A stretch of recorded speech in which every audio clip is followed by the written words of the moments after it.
Assalamualaikum warahmatullahi wabarakatuh. Alhamdulillah, wassalatu wassalamu ala rasulillah wa ala alihi wa ashabihi ajmain, amma ba'du. Gimana kabarnya anak-anakku kelas 2C, 2B, dan 2A? Udah berurut ya, nggak apa-apa. Jadi semua anak-anak kelas 2 SDT Nur Ala Nur, semoga Allah Subhanahu wa taala senantiasa memberikan kita nikmat, hidayah, dan keberkahan untuk senantiasa semangat untuk belajar, terutama belajar ilmu agama. Nah, kemarin kita sudah sampai materi tentang Al-Qudus ya. Allah itu Al-Qudus, yaitu Maha Suci. Nah, pada kesempatan kali ini Bapak ingin melanjutkan materi tentang Al-Qudus ini, yaitu lanjutan dari yang kemarin ya. Mungkin di buku kalian juga ada, cuma Bapak ini ngambil dari buku pegangan Bapak sendiri, pegangan guru. Jadi mungkin kalian hanya melihat saja videonya dan mendengarkan dengan baik ya. Jadi di sini ada tulisan manusia mempunyai standar kesempurnaan. Jadi manusia itu punya standar kesempurnaannya, tidak sama dengan kesempurnaannya Allah Subhanahu wa taala. Enggak bakal kita itu sempurnanya manusia itu enggak bakal menyerupai kesempurnaan Allah Subhanahu wa taala, karena Allah adalah maha sempurna. Allah adalah maha kuasa menggenggam alam semesta. Allah itu maha suci ya. Maha suci dari sifat kezaliman. Allah itu tidak zalim. Kemudian Allah juga tidak merusak dan tidak hina. Ya, jadi maha suci Allah yang tidak tersentuh dari sisi manapun kekurangannya. Jadi Allah itu sempurnanya itu tidak ada memiliki kekurangan sama sekali. Berbeda dengan manusia. Walaupun manusia memiliki sifat kesempurnaan, tapi dia pasti ada celah-celah kekurangan. Ya. Berbeda dengan Allah Subhanahu wa taala. Jadi nama Al-Qudus ini salah satu adalah salah satu nama asma Allah atau nama Allah Subhanahu wa taala di dalam Al-Qur'an. Sering didampingkan juga dengan kata Al-Malik atau raja dan penguasa. Misalkan dalam surat Al-Hasyr ayat 23 atau Al-Jum'ah ayat 1 ya. Itu ada disandingkan antara kata-kata Al-Qudus dengan Al-Malik.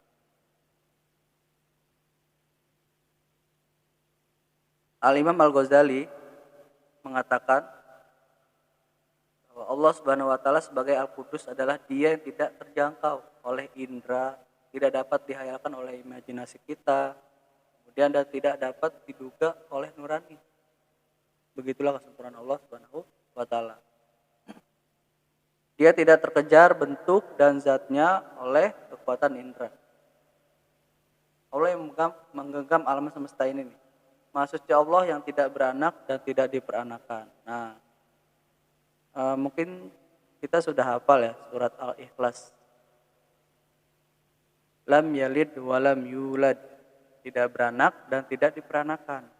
Jadi kita punya keyakinan bahwa Allah itu tidak beranak dan tidak diperanakan.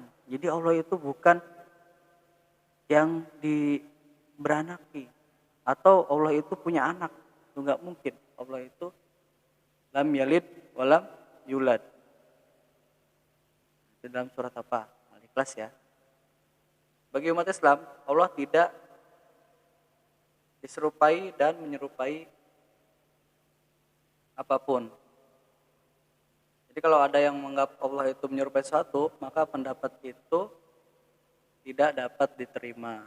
Jadi Allah itu tidak sama sekali, tidak sama serupa dengan makhluknya, baik dengan manusia, dengan makhluk lainnya. Allah itu tidak sama, Allah itu berbeda dengan makhluknya.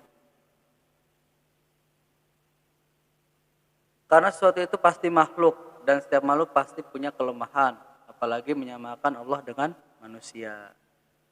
Nah, namanya makhluk itu punya sifat lemah, sedangkan Allah itu tidak memiliki sifat lemah. Allah itu maha sempurna. Jadi eh, beberapa hikmah yang bisa kita ambil dari mengimani Allah itu Al-Qudus atau Maha Suci adalah yang pertama, kita dapat menikmati apapun ketetapan Allah Subhanahu wa taala tanpa ada prasangka buruk, ya. Jadi kata Allah Subhanahu wa taala, aku sesuai prasangka hambaku. Jadi berburuk sangka kepada Allah itu akan membawa malapetaka bagi kita. Kita harus tetap berhusnuzon atau berbaik sangka, ya. Kita tuh nggak boleh bersuudzon atau berburuk sangka. Jadi walaupun apa yang Allah berikan kepada kita, kita harus berbaik sangka. Walaupun misalnya kita diberikan sesuatu yang tidak enak, misalnya sakit atau ujian, cobaan, maka di sana ada hikmah, ya. Itu bukan berarti Allah itu tidak sayang sama kita. Allah itu malah sayang kepada kita ketika kita diberikan rasa sakit misalnya. Itu adalah ujian buat kita agar kita bersabar. Makanya kita harus selalu berprasangka baik atau husnuzon kepada Allah Subhanahu wa taala. Pasti ada hikmah dari setiap kejadian itu, ya. Maka nikmatilah setiap kejadian sebagai sarana evaluasi diri. Kemudian hikmah yang kedua, kita siap dengan ketidaksempurnaan diri. Apa yang kita banggakan sebagai manusia bila tanpa iman, ya. Jadi manusia itu yang membedakan manusia dengan makhluk yang lainnya adalah keimanannya. Kita misalnya ke air, ikan itu lebih lincah berenangnya daripada kita. Kemudian kita berlari cepat misalnya. Siapa yang paling cepat di sini larinya misalnya? Tapi makhluk Allah yang lainnya ada yang larinya lebih cepat. Misalnya apa? Macan, singa. Itu larinya mereka itu, hewan-hewan itu lebih cepat dari kita.